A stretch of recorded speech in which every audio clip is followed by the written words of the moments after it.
नमस्कार साथियों, कैसे हैं आप सब। आज हम झारखंड की श्रृंखला को आगे बढ़ाते हुए एक बहुत ही महत्वपूर्ण टॉपिक्स पर चर्चा कर रहे हैं और वह टॉपिक्स है छोटा नागपुर काश्तकारी अधिनियम। आप लोग को जैसा कि पता है, जेपीएससी के लिए यह बहुत ही महत्वपूर्ण है और जेपीएससी के सेकंड पेपर में छोटा नागपुर काश्तकारी अधिनियम और संथाल परगना काश्तकारी अधिनियम से 5-5 प्रश्न रहते हैं और 2 प्रश्न अन्य भू कानून से, अन्य भूमि संबंधी कानून से रहते हैं। तो कुल मिलाकर यहां से 12 प्रश्न आप लोग को द्वितीय पेपर में रहता है। तो यह बहुत ही महत्वपूर्ण है और अक्सर बच्चे यह कहते हुए हम लोगों के पास आते हैं कि सर ये टॉपिक्स बहुत कठिन लगता है, समझ में नहीं आता है क्या पढ़ें क्या ना पढ़ें और बहुत कठिन है। तो इसलिए हम आप लोगों को इस बैच में सबसे पहले आज छोटा नागपुर काश्तकारी अधिनियम करा रहे हैं, जिसको हम लोग कहते हैं शॉर्टकट में CNT एक्ट 1908, छोटा नागपुर काश्तकारी अधिनियम 1908। तो आज हम कोशिश कर रहे हैं आप लोगों का कि ये टॉपिक्स अब आप लोगों का क्लियर हो। यहां से जेएसएससी में भी प्रश्न पूछने की संभावना बनती है, क्योंकि ये काफी महत्वपूर्ण एक्ट है झारखंड के लिए, झारखंड के भूमि कानून के लिए। क्लियर है? तो चलिए, सबसे इंपॉर्टेंट बात आप लोग को यह देखना है कि ये जो एक्ट है इसमें 3 तरह से प्रश्न पूछे जा सकते हैं। 3 तरह के प्रश्न पूछे जा सकते हैं। एक तो होगा फैक्ट्स आधारित, सिर्फ फैक्ट्स रहेगा, फैक्ट्स बेस्ड। क्लियर है? फैक्ट्स रिलेटेड क्वेश्चन पूछेगा। ये अधिनियम कब लागू हुआ, इसमें कितने अध्याय हैं, कितने धाराएं हैं, ये सब क्वेश्चन आप लोग को इसमें पूछेगा और ये जेएसएससी के लिए भी इंपॉर्टेंट है। दूसरा जो इंपॉर्टेंट है वो है सेक्शन बेस्ड। सेक्शन बेस्ड मतलब धारा पर आधारित, धाराएं पूछेगा आप लोग को। इस एक्ट से रिलेटेड धारा पूछेगा, किस धारा में क्या दिया हुआ है। और तीसरा है टर्मिनोलॉजी, शब्दावली संबंधित प्रश्न, शब्दावली संबंधित प्रश्न। क्लियर है? तो इस टॉपिक से आप लोगों को 3 तरह के प्रश्न पूछे जा सकते हैं। एक तो सिंपल है, फैक्ट्स बेस्ड है, जो करना आसान है।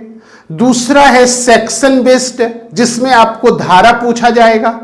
और तीसरा है, इस एक्ट में बहुत सारे शब्दावलियों का प्रयोग हुआ है, उस शब्दावली के संबंध में आप लोग से प्रश्न पूछा जाएगा। तो ये 3 तरह के प्रश्न। चौथा अगर बनता है कुछ भी तो ऐसा पूछ सकता है कि जो संशोधन हुए हैं उस संशोधन से रिलेटेड प्रश्न। तो आप लोगों को अच्छे से इस एक्ट को करना है और उम्मीद है कि आप लोग अब मेरे साथ अगर बने रहे और अच्छे से करते रहे तो फिर कभी प्रॉब्लम नहीं होगा। ऐसे तो जब से ये सिलेबस में जोड़ा गया है, अब तक एक ही बार एग्जाम हुआ है, तो प्रश्न के नेचर को समझना थोड़ा कठिन है। लेकिन 2 प्रश्न 3 प्रश्न जो है एक्ट से पूछा गया था पिछले जेपीएससी वाले एग्जाम में, तो एक्ट पर हम लोगों को ध्यान देना होगा। लेकिन जैसा कि आप लोग को पता है कि इस एक्ट में 271 धाराएं हैं, 271। तो क्या 271 धारा याद करना संभव है? तो संभव तो है भाई, अगर आप मेहनत करेंगे तो याद होगा। लेकिन बहुत अच्छी रणनीति इसको नहीं माना जाएगा। कुछ इंपॉर्टेंट 30 के लगभग हमारे समझ से हम लोगों को अनुच्छेद या फिर धारा पर ध्यान देने की जरूरत है और इसी से काम बन जाएगा। और अगर आप 271 याद करना चाहें तो मेहनत करने के बाद तो सब कुछ संभव है, लेकिन बहुत ज्यादा मेहनत होगा और ज्यादा संभावना है कि आपका 30-35 पढ़ने से ही काम हो जाए। तो रणनीति यही कहता है कि हम लोगों को परीक्षा में पास करने भर जानने की जरूरत है, हम लोगों को सीएनटी एक्ट का विशेषज्ञ नहीं बनना है। तो आज हम आप लोगों को कुछ बेसिक फैक्ट्स करा रहे हैं छोटा नागपुर काश्तकारी अधिनियम का। तो छोटा नागपुर काश्तकारी अधिनियम जो है, इससे रिलेटेड कुछ बेसिक फैक्ट्स हैं जिस पर आप लोगों को ध्यान रखना है। तो सबसे इंपॉर्टेंट है कि आदिवासियों के भूमि के लिए, ध्यान रखिए, आदिवासी के या आदिवासियों के भूमि के लिए बनाया गया कानून, बनाया गया कानून। तो ये कानून जो बनाया गया है आदिवासियों के भूमि के लिए बनाया गया कानून है। क्लियर है? तो शुरुआती दौर में यह जो कानून बना वो आदिवासियों के भूमि के लिए, आदिवासियों के भूमि से संबंधित कानून था। लेकिन 1962 में, कब की बात है भाई, याद रखिएगा, 1962, 1962 में बिहार सरकार इस अधिनियम में संशोधन करके, धारा 46 में संशोधन करके आदिवासी के साथ साथ अनुसूचित जाति और पिछड़ा वर्ग के भूमि को भी शामिल कर दिया। तो याद रखिएगा कि वर्तमान में जो सीएनटी एक्ट है वो सिर्फ आदिवासियों के लिए नहीं है, अनुसूचित जाति के लिए भी है, अनुसूचित जाति के लिए भी है और पिछड़ा वर्ग के लिए भी है। तो इन दोनों को भी शामिल किया गया। कब? 1962। किसके द्वारा? तो बिहार सरकार द्वारा संशोधन करके। तो यह संशोधन कब हुआ? 1962। अब किस धारा में संशोधन हुआ? तो धारा नंबर 46 में संशोधन करके। तो अब याद रखना है कि सीएनटी एक्ट अब वर्तमान में आदिवासियों की भूमि के लिए भी, अनुसूचित जाति के भूमि के लिए भी और पिछड़ा वर्ग के भूमि के लिए भी है। पहला फैक्ट्स क्लियर है आप लोगों का? चलिए, अब ध्यान रखना है आप लोग को कि छोटा नागपुर काश्तकारी अधिनियम का प्रारूप तैयार किया गया था। प्रारूप तैयार किया गया था, प्रारूप तैयार किया गया था। पूछेगा कि छोटा नागपुर काश्तकारी अधिनियम का प्रारूप कब तैयार किया गया था? क्या आंसर देंगे आप लोग? 1903। क्लियर है? कब तैयार किया गया था बताइए? 1903। क्लियर है? चलिए, अब ध्यान रखिएगा कि इसका प्रारूप किसके द्वारा तैयार किया गया था। तो इस अधिनियम का जो प्रारूप है वो किसके द्वारा प्रारूप तैयार किया गया था? यह क्वेश्चन कई बार एग्जाम में पूछा है और पूछ सकता है। प्रारूप तैयार किया गया था किसके द्वारा? तो अब आप लोग को याद रखना है John H Hoffman, John H Hoffman, John H Hoffman. तो ये जो प्रारूप है छोटा नागपुर काश्तकारी अधिनियम का वो कब तैयार हुआ? 1903 में। और किनके द्वारा तैयार किया गया? तो जॉन एच हॉफमैन द्वारा। तो इसको याद रखना है आप लोग को। क्लियर है? तो 2-3 फैक्ट्स पर अभी हम लोग चर्चा किए हैं। ये 2-3 फैक्ट्स हम लोगों को ध्यान में रखना है। अब अगला है कि सीएनटी एक्ट बनने से पूर्व छोटा नागपुर का सर्वे कर नक्शा बनाने वाला, सीएनटी एक्ट से पूर्व छोटा नागपुर क्षेत्र का सर्वे कर नक्शा बनाने वाला, छोटा नागपुर क्षेत्र का सर्वे कर नक्शा बनाने वाला, नक्शा बनाने वाला सेटलमेंट ऑफिसर, सेटलमेंट ऑफिसर कौन थे? एक क्वेश्चन पूछता है आप लोग से, सेटलमेंट ऑफिसर कौन थे? तो आप लोग का आंसर होगा लिस्टर। तो यह क्वेश्चन भी आप लोग से पूछा जा सकता है कि सीएनटी एक्ट से पूर्व छोटा नागपुर क्षेत्र का सर्वे कर नक्शा बनाने वाला सेटलमेंट ऑफिसर कौन थे? तो क्या आंसर देंगे आप लोग बताइए भाई, क्या आंसर होगा आप लोग का? आप लोग का आंसर होगा लिस्टर। क्या इस क्वेश्चन को कर देंगे? चलिए, अब ध्यान रखिएगा, इसमें जो पहले वर्ष का सर्वे हुआ, याद रखिएगा, पहले वर्ष का सर्वे को किस नाम से जाना जाता है? यह क्वेश्चन पूछता है आप लोग को। पहले वर्ष के सर्वे को किस नाम से जाना जाता है? तो इस क्वेश्चन का आंसर होगा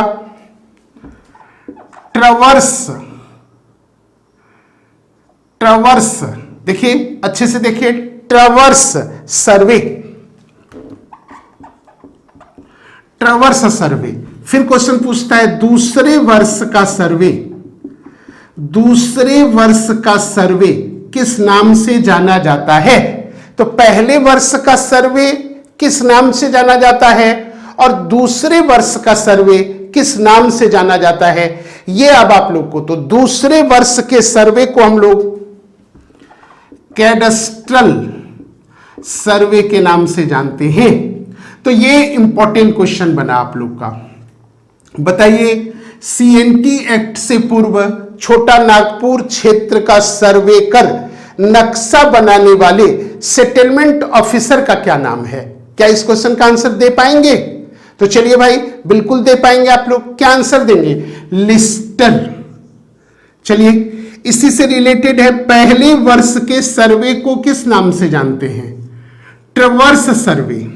और दूसरे वर्ष के सर्वे को किस नाम से जानते हैं? कैडस्ट्रल सर्वे।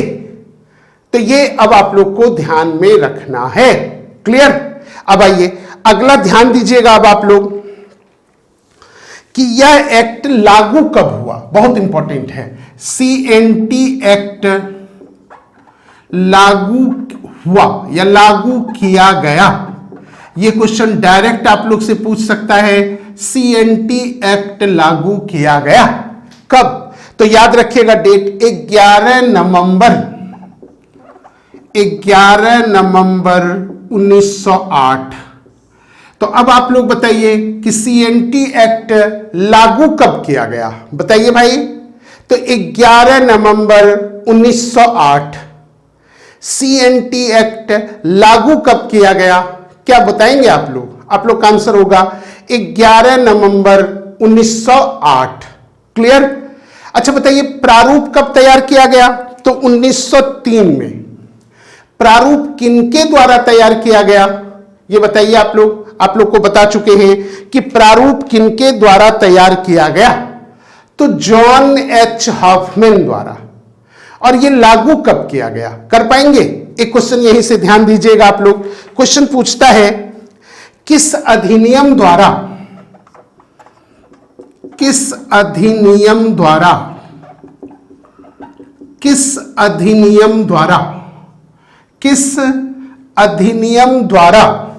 गवर्नर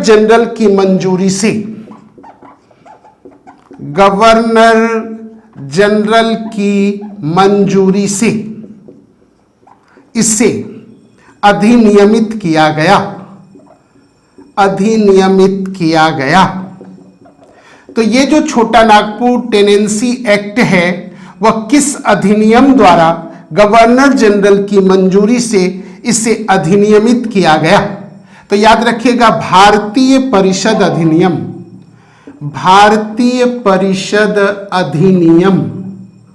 कौन अधिनियम भाई? भारतीय परिषद अधिनियम 1892 द्वारा। तो किसके द्वारा? भारतीय परिषद अधिनियम 1892 द्वारा। और ध्यान रखना है, धारा 5 के अधीन,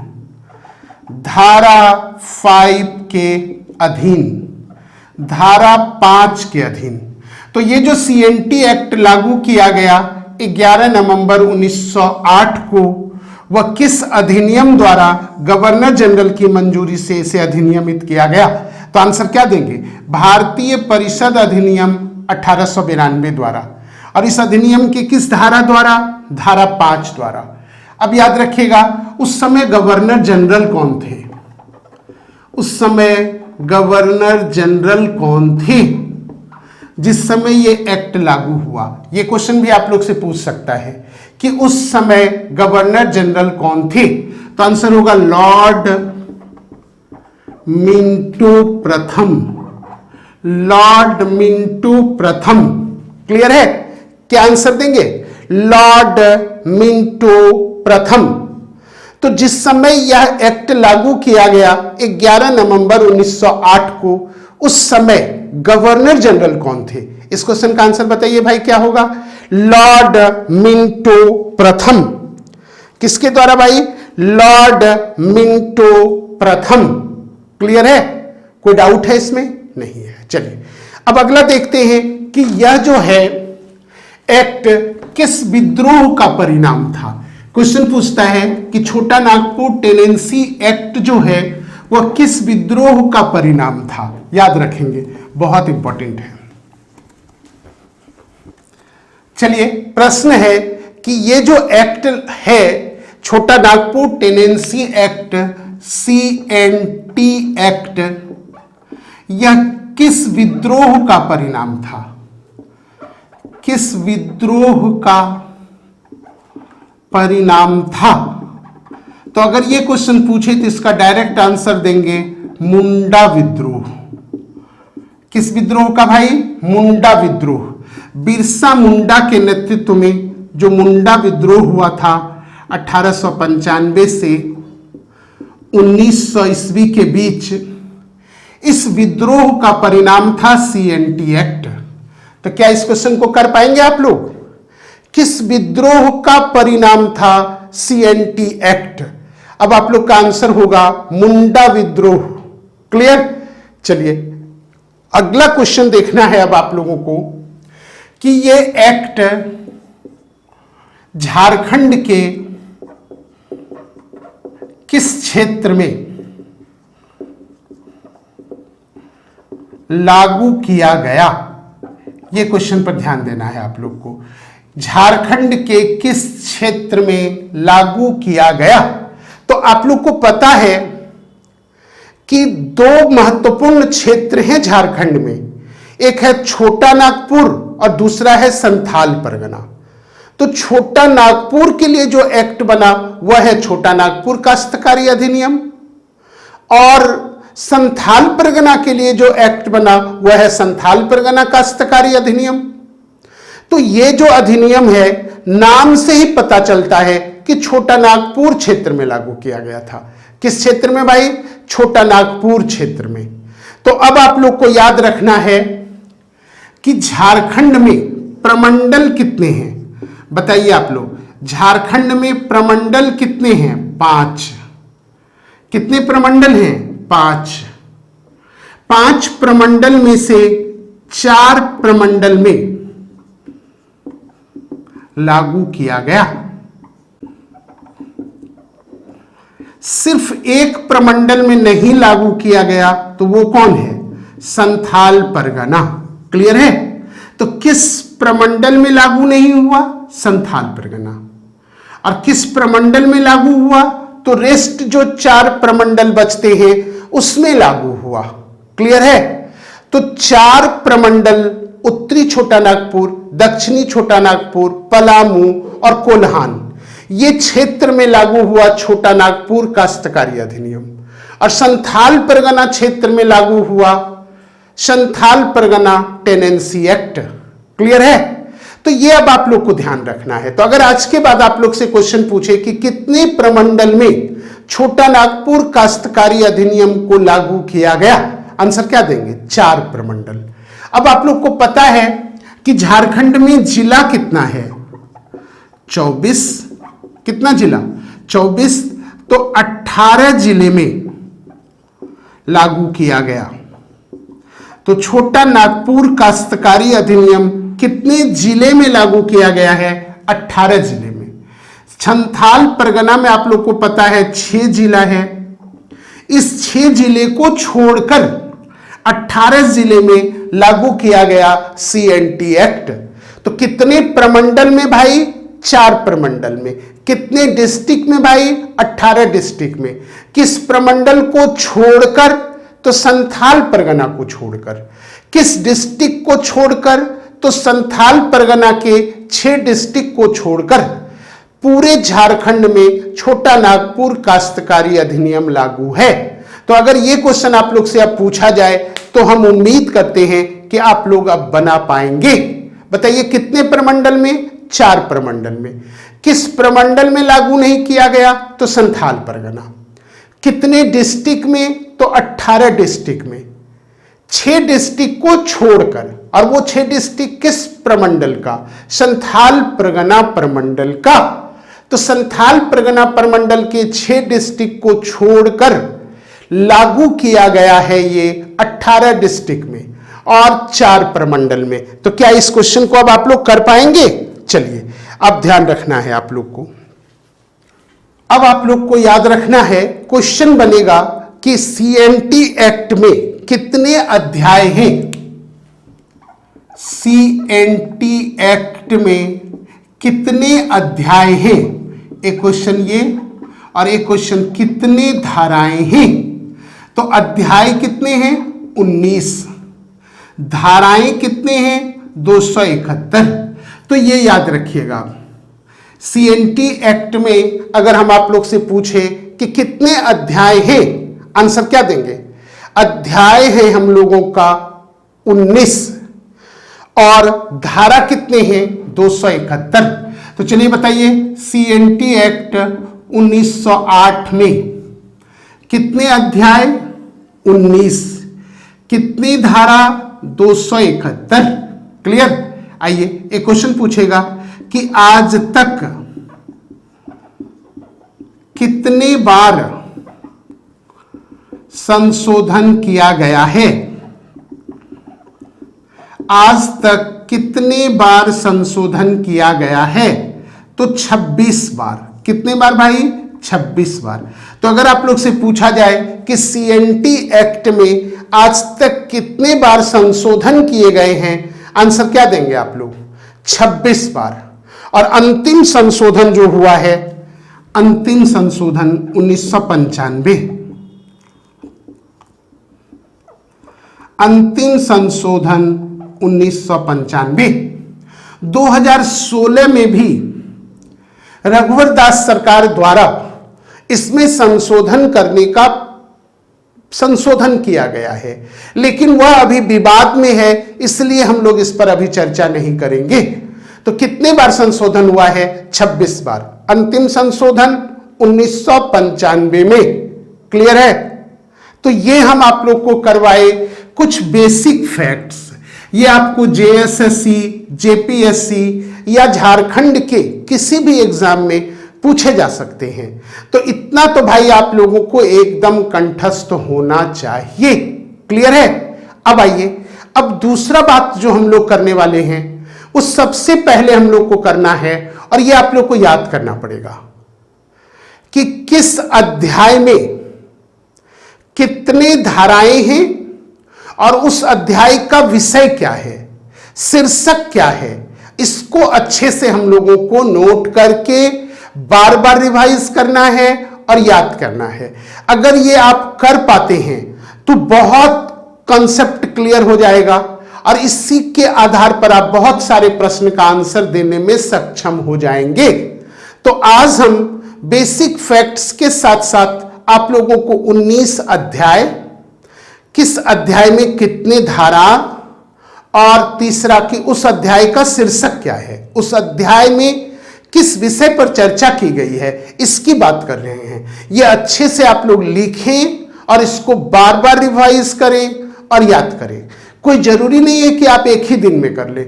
19 अध्याय है तो एक दिन में 5 अध्याय कर लीजिए, फिर कुछ दूसरा पढ़िए, दूसरे दिन फिर 5 अध्याय कर लीजिए, और इस तरह से जब पूरा हो जाए तो वीक में 15 दिन में एक बार इसको रिवाइज करते रहें। हो सके तो चार्ट पेपर में बोल्ड लेटर में स्केच पेन से लिखकर अपने कमरे में चिपका दें और बार बार रिवाइज करें। एक बहुत बड़ा आइडिया डेवलप हो जाएगा आप लोगों का। तो चलिए 19 अध्याय, उसकी धाराएं और उसके विषय पर हम लोग चर्चा कर रहे हैं। तो आइए फर्स्ट अध्याय देखते हैं। अध्याय फर्स्ट, पहला अध्याय। चलिए लिखते हैं पहला अध्याय, अध्याय 1। अच्छे से आप लोग नोट करते जाइए। अध्याय 1 धारा। अब धारा याद रखना है आप लोग को, तो धारा में याद रखिएगा 1 से 3। ऐसा करते हैं, इसको रोमन में कर देते हैं। अध्याय फर्स्ट, धारा 1 से 3। और इसके विषय क्या है, तो विषय में याद रखिएगा संक्षिप्त नाम, संक्षिप्त नाम,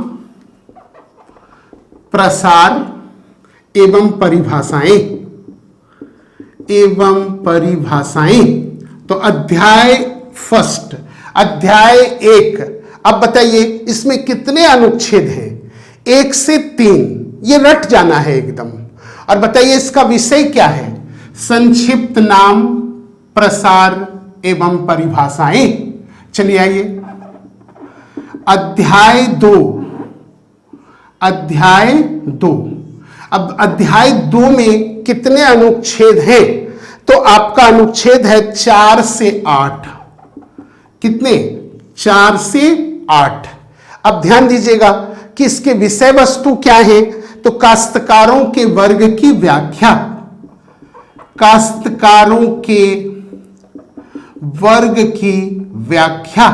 अब आप समझिए, काश्तकार के वर्ग की व्याख्या। तो काश्तकार के वर्ग से संबंधित अब अगर प्रश्न पूछा जाए धारा से संबंधित, तो अगर ये आप लोग को कम से कम से याद है कि इसका उल्लेख किस अनुच्छेद के बीच में है, तो 4 से 8। ये अगर क्लू पता है आप लोग को, तो बहुत सारे प्रश्न का जवाब इस क्लू से ही दे पाएंगे।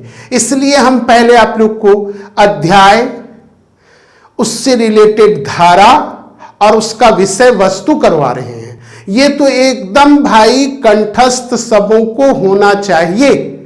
और मेहनत से सब कुछ संभव है, मेहनत करना पड़ेगा। जॉब लेना है तो मेहनत करना पड़ेगा। और अगर मजाक बनाना है, आराम से मजाक बनाइए। बहुत लोग मजाक बना रहे हैं तो उनका कैरियर भी मजाक बन जाता है। सीरियस अगर हैं तो आपको ये याद करना पड़ेगा। और याद करने का तरीका है, एक दिन में मत कीजिए, 5 अध्याय को एक दिन में कीजिए।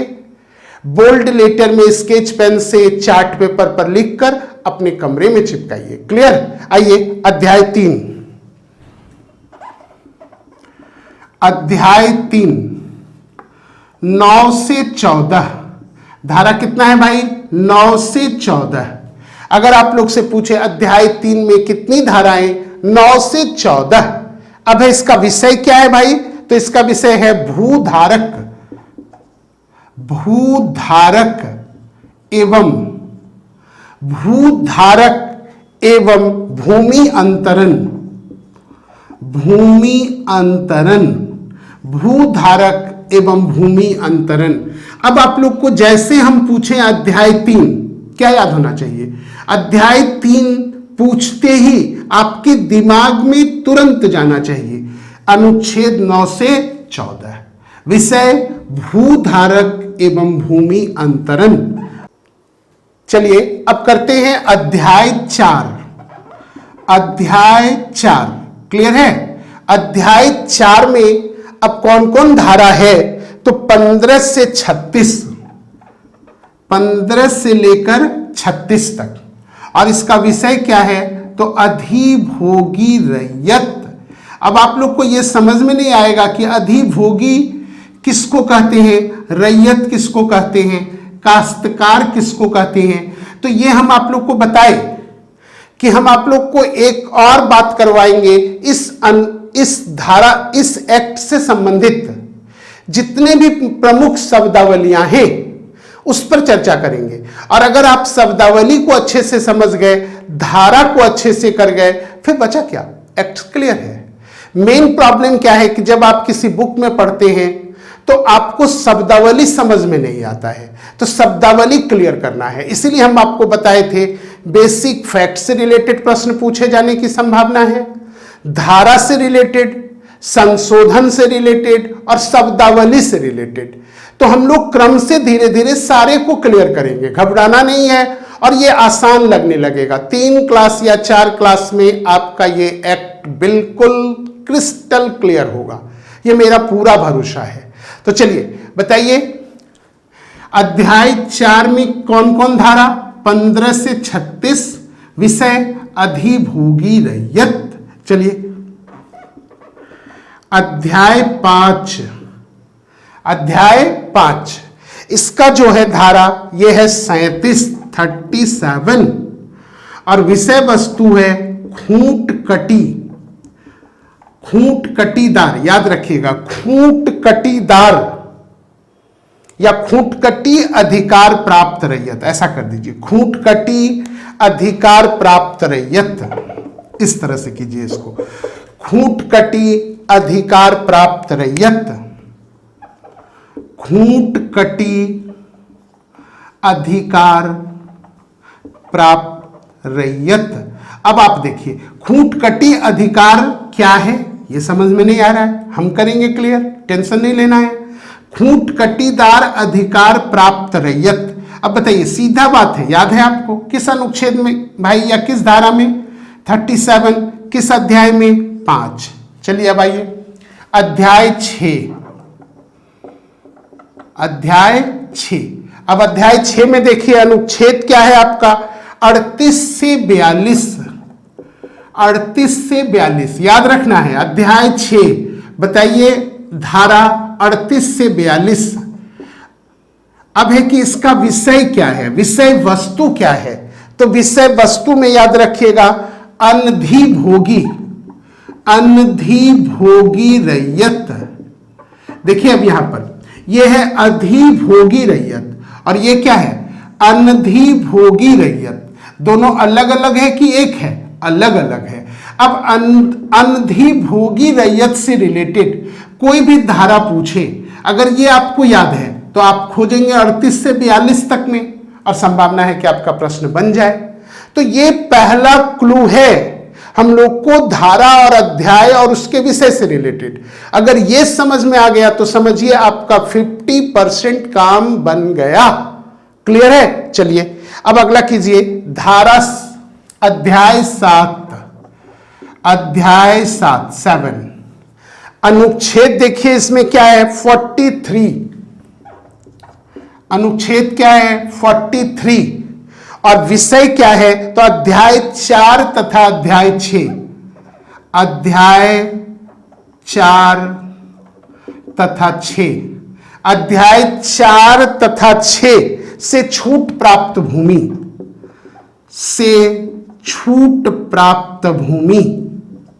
अध्याय 4 तथा अध्याय 6 से छूट प्राप्त भूमि। अब आइए अध्याय 8 करते हैं। अध्याय 8, अध्याय 7 किए, अध्याय 8। अब अध्याय 8 में अनुच्छेद क्या है? 44 से 51। 44 से 51। विषय क्या है भाई? जोतों और भूधृतियों, जोतों और भूधृतियों के पट्टे और अंतरण, अब आइए अध्याय 9। अध्याय 9, अध्याय 9 में क्या है? 52 से 63। आइए विषय क्या है? तो लगान का भुगतान। अब बताइए, लगान का भुगतान से रिलेटेड कोई भी प्रश्न आए, किस धारा के अंतर्गत? 52 से 63। किस अध्याय में? अध्याय 9। आइए अध्याय 10। अनुच्छेद कितना है भाई अध्याय 10 में? 64 से 75। 64 से 75 और विषय क्या है इसका? तो भूस्वामी तथा काश्तकार। भूस्वामी तथा काश्तकार, भूस्वामी तथा काश्तकार के लिए उपबंध, काश्तकार के लिए उपबंध, भूस्वामी तथा काश्तकार के लिए उपबंध। तो अध्याय 10। चलिए अब देखते हैं अध्याय 11। चलिए अब करते हैं हम लोग अध्याय 11। कितना? अध्याय 11। अध्याय 11 में अनुच्छेद है 76 से 79, 66 से नहीं 76 से 79, और इसका विषय क्या है? रूढ़ि और संविदा। रूढ़ि और संविदा। क्लियर? आइए अध्याय 12 अनुच्छेद देखिए क्या है इसमें, 80 से 100, 80 से 100, अध्याय 12, और इसका विषय क्या है? अधिकार अभिलेख। अधिकार अभिलेख और अधिकार अभिलेख और लगानों का निर्धारण, और लगानों का निर्धारण।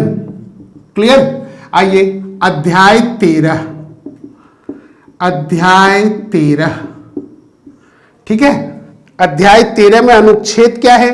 101 से 117, अनुच्छेद 101 से 117। चलिए विषय देखिए, भूमि संबंधी शर्तें। भूमि संबंधी शर्तें, भूमि संबंधी शर्तें एवं उनका रूपांतरण और अभिलेख, एवं उनका रूपांतरण एवं अभिलेख। रूपांतरण और अभिलेख, रूपांतरण और अभिलेख, ये हुआ अध्याय 13। आइए अध्याय 14। अध्याय 14, अध्याय 14 में धारा क्या है भाई? 118 से 126, 118 से 126, और इसका विषय क्या है? भूस्वामियों की, भूस्वामियों की, किसकी भाई? भूस्वामियों की विशेषाधिकार, विशेषाधिकार, भूस्वामियों की विशेषाधिकार युक्त भूमि का उल्लेख है। विशेषाधिकार युक्त भूमि का उल्लेख है।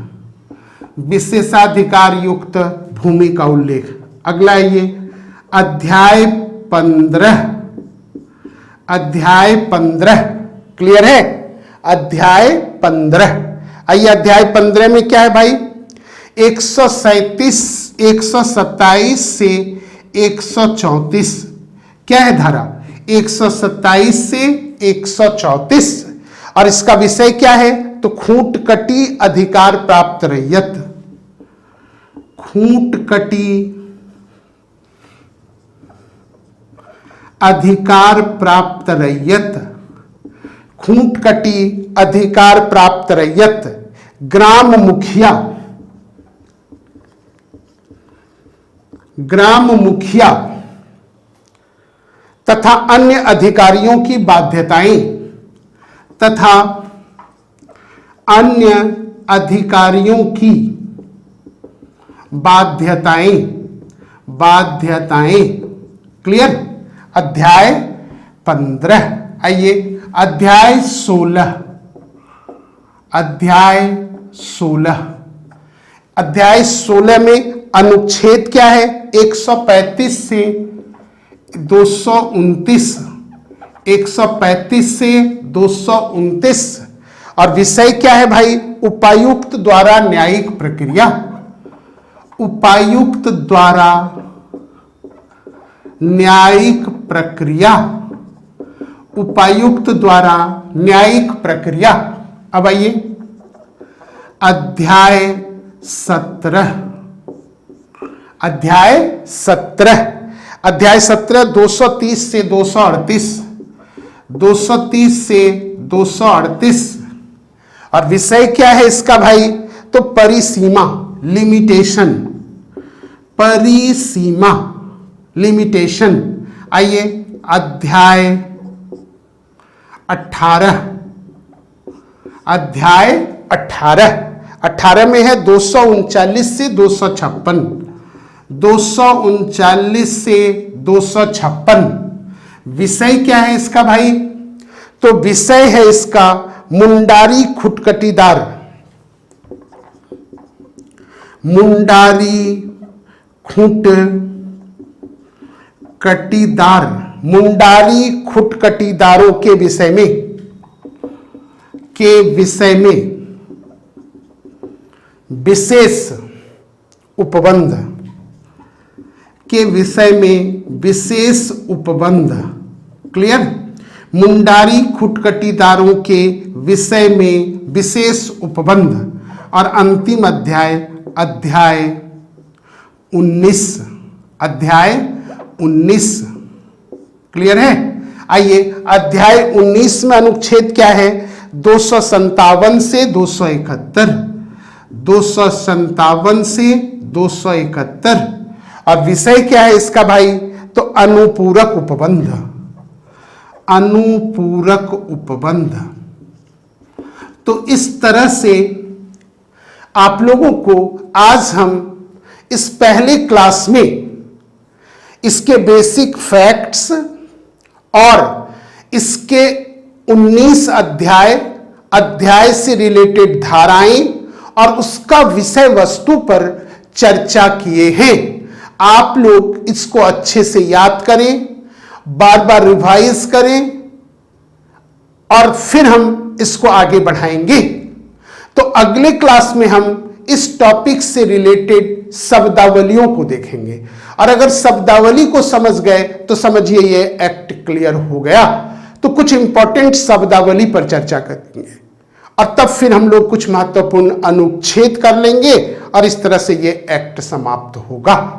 और इस एक्ट से रिलेटेड जेपीएससी मेंस में भी प्रश्न रहना है भाई, क्योंकि ये हमेशा चर्चा में, हमेशा विवाद में रहने वाला एक्ट है। झारखंड के परिप्रेक्ष्य में यह बहुत ही महत्वपूर्ण है, ये वाद विवाद का विषय है, इसलिए मेंस में भी यहां से प्रश्न बनता है। तो ये टॉपिक्स को आपको अच्छे से करना है। उम्मीद करते हैं कि आज जितना बात हम आप लोग को बताए हैं समझ में आया होगा। समझ में आया, इसको नोट्स बनाइए, पीडीएफ तो खैर हम डाल ही देंगे आप लोग के ग्रुप में और इससे रिलेटेड कुछ प्रश्न भी करवाएंगे।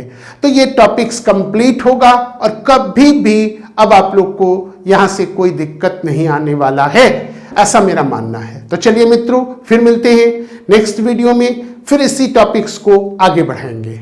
धन्यवाद। जय हिंद, जय भारत।